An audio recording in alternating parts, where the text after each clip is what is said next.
Two things we are going to discuss in this video. One is your DipIFR exam preparation process, and the second is your DipIFR exam structure.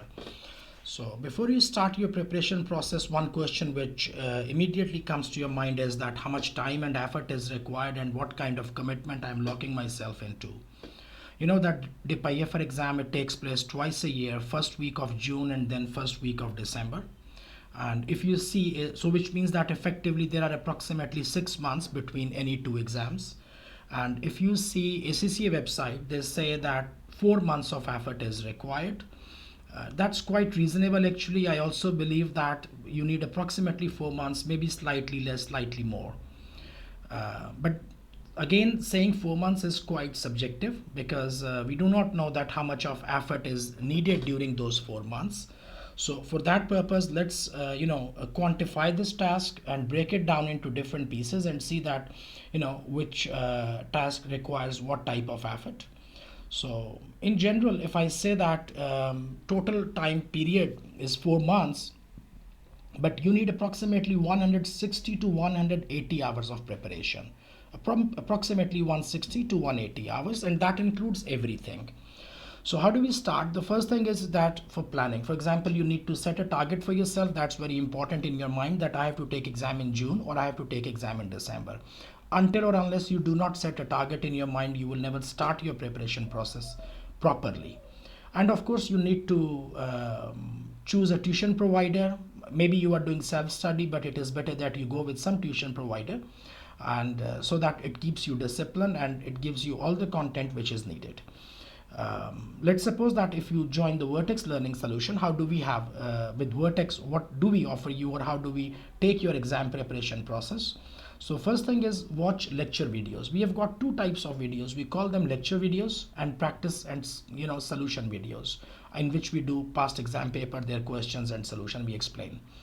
So lecture videos covering all the standards are approximately 40 to 45 hours, and that is enough. And you should follow the study plan, because when you get enrolled with Vertex, you get a study plan, day by day. So and the lectures and the everything is in sequence. So you should follow the study plan.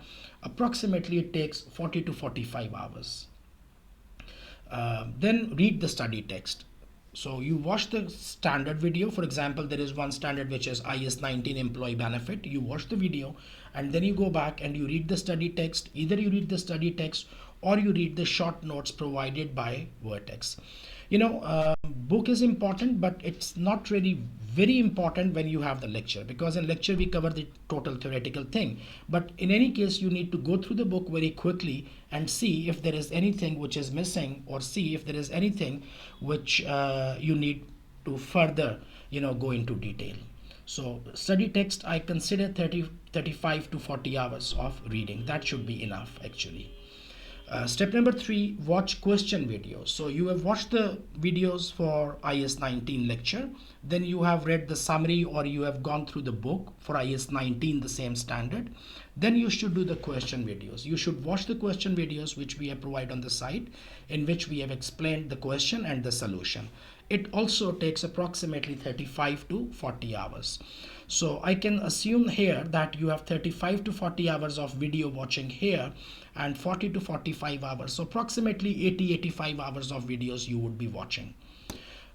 Then after doing that, you should do practice yourself, because some of the questions we have solved and you need to do more questions, additional questions by yourself. And that again takes approximately 40 to 45 hours. How it takes 40-45 hours, I will explain it in the next section, that you've got standards and how much time you should be spending on different areas of exam preparation. So this is your step number 4 actually. You can call it fifth, the first one being the planning, but then watch the video lecture, read the study text, watch the question videos, do questions by yourself. And the last one, which is mostly ignored, this is the most underestimated part of the preparation. Read technical articles. It's very important. ACCA has got technical articles, and those technical articles, they will significantly and drastically change your thinking about different standards. So you need to read technical articles, read examiner's report. Very, very important. Exam after every exam is the ACCA issues examiner reports, which tells you that what examiner actually expected and how students they responded, what typical mistakes students they make. So it is quite common that the mistakes made by one group of students, other students generally repeat the same type of mistakes because there are same tricks and same types of glitches in exam, and everybody fall into that trap. And number 3, take at least 2 mock exam. It's really very important that you take 2 full skill mock exams under exam condition to make sure that you have got the stamina, you've got the concentration, you've got the focus for 3 hours, and it will tell you where your weaknesses are. So 2 mock exams minimum you should take to see yourself where do you stand. It's not that you just walk into the exam and see if I can do it or not. You should be able to know beforehand, before going to exam, and take mock exams at least 10 days before exam, so that you can identify your weaknesses, and you will have 10 or 15 days to work over that. So this is about your preparation process. If I speak about exam structure, total time I have written here 160 to 180 hours. It depends on, in certain cases I have seen people spending 140 hours or sometimes even 135 hours and they are done. How do they do that? Because they already have some background knowledge, probably they have prepared in past and this is the second time they are doing preparation, or maybe they are working in IFRS environment and they are quite comfortable with IFRS. So it depends on what your current academic knowledge is and what is your current work role. Then you talk about exam structure and the popular standards. Although our course covers all of the standards which are given in the syllabus, but of course all standards are not equally important. Some standards are more important and some standards are relatively less important. So question number 1 is always a consolidation question, 25 marks. Question number 2 is miscellaneous IFRS, which means that question 2 will have A, B part, probably A, B and C part. And they would be mixing the standards here. I mean, part A would be about IFRS 15, part B could be about, IS 21 foreign exchange. Question number 3 again is miscellaneous IFRS. So this first, second and third question, I would say that these are 70% calculation and only 30% theory. So these are more of calculation type of questions. Of course, in every question there is one part which is very short for theoretical side, but major focus is on calculation. However, on question number 4, this is a complete discursive question usually in exam, which means that there is no calculation involved. It's about application of IFRS. They will give you a scenario. This is what is happening in the business, and this is how they applied the standard, or they made a mistake, and what should be the correct treatment, how they should apply it. So these are the 4 questions. Each question takes 25% weightage. Remember that until 2017 the consolidation question was 40 marks, 40%, 40 marks. Other 3 were 20, 20, 20. But starting from 2019, what they did, that they made all questions for 25 marks each, which means that consolidation, which was previously 40%, now it is only 25%, and accordingly the complexity of question has reduced as compared to past. Popular standards, which I say, these are the 11 popular standards here, and of course there are 3 consolidation standards inside here, like joint ventures IFRS 11 you have here, IFRS 10, IS 28, equity accounting. Those 3 standards we cover here. But then there are these standards, 1 to 11, you expect to appear them in question 2, 3 and 4. So this is IFRS 15 revenue, leases, financial instrument, IFRS 2 share-based payment, 12 taxes, 16 PPE, 19 is employee benefit, 21 is foreign exchange, 33 is EPS, 36 is impairment, and IS 37 is provisions. These are 11 standards here. Plus you've got 3 standards from consolidation there, but these are not the only one you would be doing. Actually these are the ones on which you have to focus more. Of course, there are other standard IS 41 biological assets, events after the reporting period, segment reporting you would be doing, changes in accounting policies and errors, etc. So many other small standards you would be doing in the course. But your main focus area from where the most of the exam would be structured are these ones.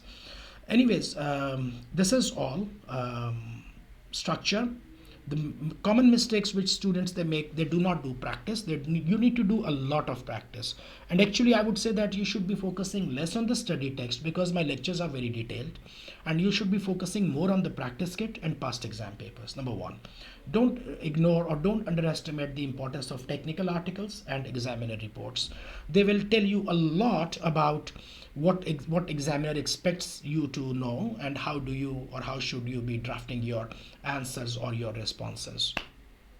Overall, I would say that if you are preparing, you need to have 160 to 180 hours. So if you are keeping a 4 months time frame with you, doing 15 hours, 15 to 20 hours per week should be enough, but it should be consistent. So I would say that a consistent effort of 15 to 20 hours maximum per week, in the next 3 months you would be prepared. Not even 4 months are needed, even 3 months you can prepare if you are doing 20 20 20 per week. So it means that you can do 80 hours or 70 hours or 60 hours in 1 month. So 3 months you should be enough. But if you have a difficult work routine, you cannot give 15-20 hours, you might be giving less, then you may be needing 4 months in total to prepare for the exam. Pass rates are approximately, pass percentage is 50%, which means 1 in every 2 person they fail. I mean, if 10 people they go to exam, 5 people they fail. And those people who fail, I always believe that they wanted to fail. I mean, they wanted to fail, because if you have a plan and you are working on that plan, there is no reason that you fail. It is possible that you might not score very high. Instead of getting 75 or 80, you end up getting 55 or 60. So that's possible. But that does not make sense to me, that you have a plan, you have followed the plan, you have watched all the videos, done all the practice, and then you go to exam and you still do not get 50. It doesn't make sense to me. So anyways, good luck to you guys. This is all about a short video on ACCA DipIFR. Stick to the study plan, keep a target in your mind, set a date and follow the plan, and hopefully you will pass the exam.